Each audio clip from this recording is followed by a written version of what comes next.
옥중서신 같은 경우 저희가 그때 처음에 출판됐을 때 네. 그건 외국에서도 번역해서 출판이 다 됐죠. 네, 일본에서 같은 데도. 네. 굉장히 그때만 해도 금서였어요. 그래서 김대중의 옥중서신을 그때는 한 권짜리입니다.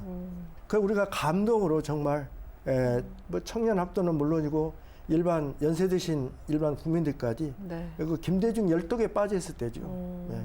그런 감동에 그 2년 6개월 감옥 생활하시고 이제 미국으로 하시죠. 그 당시에 예. 80년, 81년, 82년 그 정치에는 김대중이 있다면 또 이렇게 문학적으로도 좀 저항 의식을 보였던 분들 꽤 있지 않으셨나요? 우리 회장님이 좋아하시는 김지아 시인. 김지아 시인, 예. 그러니까 김지아 시인. 김지아 시인이 음. 1974년 민청학년 사건 배우자로 네. 들어가셔가지고 1975년 2월 15일 날 출소하셔가지고 1975년 2월 22일 날 동교동 김대중 선생 댁에 방문을 해요. 석방 인사차. 네. 그게 맞아요. 예. 그게 뭐 박정희 권력 집단에게 박정희 대통령을 포함한 얼마나 눈엣 가시로 보였겠습니까?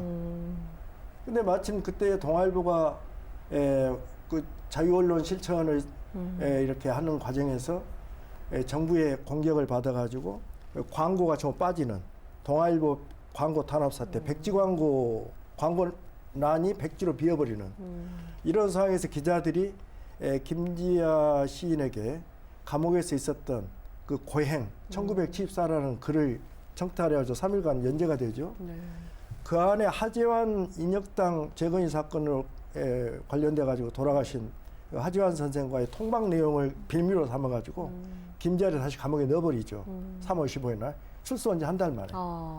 그래가지고 김지아 선생이 그야말로 75년 3월 15일 날 들어가서 1980년 12월에 네.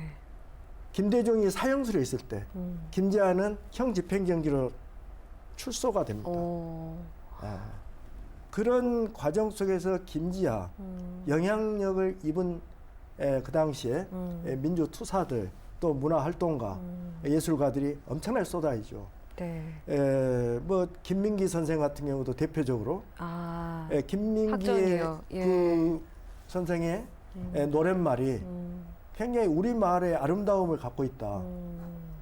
그러니까 제가 들었던 그 시절 이야기들 단어들이 나오니까 예. 좀 신기하네요. 이 예. 시절에 다. 김민기 선생께서 거네요. 그에 대한 예. 답을 이렇게 했어요. 예. 김지아 신의 영향이다. 그 1969년 오적이 터져 나올 때 그 예. 감동을 받았다. 그러니까 뭐 판소리에는 임지택 선생이라든지 예. 무용화는 뭐 최규환 선생이라든지 예. 나우문화산 답사기로 유명한 유홍준 선생이라든지 이런 임진택 선생님이 유홍준 그 선생 국풍을 안 하겠다고 안 했죠. 예, 하신 유홍준 분이시죠. 선생, 예. 임진택, 최이환, 김민기 기타 뭐 이루 셀 수 없는 또 김지아 선생의 소중한 친구 하길종 영화감독, 네, 하길종. 하길종.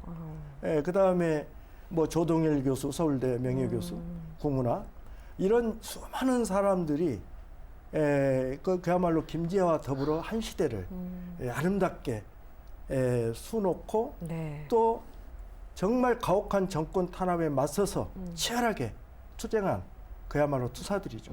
1991년에 명지대학생 강경대 여사가 경찰의 쇠파이프, 백골단의 쇠파이프에 맞아 이렇게 죽음에 이르르면서 네. 갖게 되는 사회의 극단적인 혼란과 그야말로 정부의 강공적 그 탄압 시대가 있었습니다. 그때 이제 분신정국이라 해가지고 학생들이 내 몸에 불을 지르면서 쓰러져 가죠. 역사의 재단 앞에 쓰러져 가는 거죠. 그 분신투쟁을 보다 막 이렇게 아파했던 김지아는 감옥에 날아온 풀씨 하나에서 생명의 어떤 사상적 체계를 갖는 분이에요. 네. 수은 최재우 선생이나 해월 최시영 선생이나 이런 분들, 전복용 장군이나 이런 분들이 가졌던 동학에서 가장 세심했던 게 일단 생명 평화입니다. 또 여성에 대한 존중, 어린 사람에 대한 존중. 예. 이런 마음을 이어받은 분이 김재하 선생의 외조부님, 외할아버지가 동학이에요. 그래서 동학의 아주 훌륭한 사상, 예. 이걸 김재하 선생이 갖고 오다가 1980년 출소 후에는 강증산 선생의 후천 개벽 사상을 받아들이죠. 그래서 유연선심으로 생명평화의 마음으로 바라보다가 강경대 열사의 쇠파이프 말하자면은 사망으로 인한 분신정구 이런 것에 처연하게 글을 쓴 것이 일반 사람들에게 아주 맹공격을 맹폭을 당하죠. 그래서 사실상 김재하가 그때 1차적인 사회적인 유배를 죽음을 맞습니다. 예. 그리고 이제 박근혜 정부 출범 전에 박근혜 방문 때 박근혜를 약간 격려성으로 발언을 해준 거 이걸 가지고 김재하는 갔다. 그런데 저는 김재하의 일생을 공부하면서 김재하처럼 살기가 정말 그렇게 쉬울 것인가 만만할 것인가. 그래서 우리 역사에 우리 시대에 훌륭한 자산인 김재하에 대해서도 우리는 다시 한번 거듭 살펴봐야 되고 우리 김재하를 통해서 또 김대중과 김재하가 1970년대 반유신투쟁이 어떻게 연대하고 협력했던가 그 편지로 남아 있습니다. 김재하 선생이 김대중 대통령한테 보낸 편지, 김대중 대통령이 또 김재하한테 보낸 여러 가지 이야기들. 두 분 나이가 비슷하죠? 김대중 대통령은 1924년 1월 8일생이시고, 그 다음에 김재하 씨는 1941년생이시고, 그러니까 연세 차는 많죠.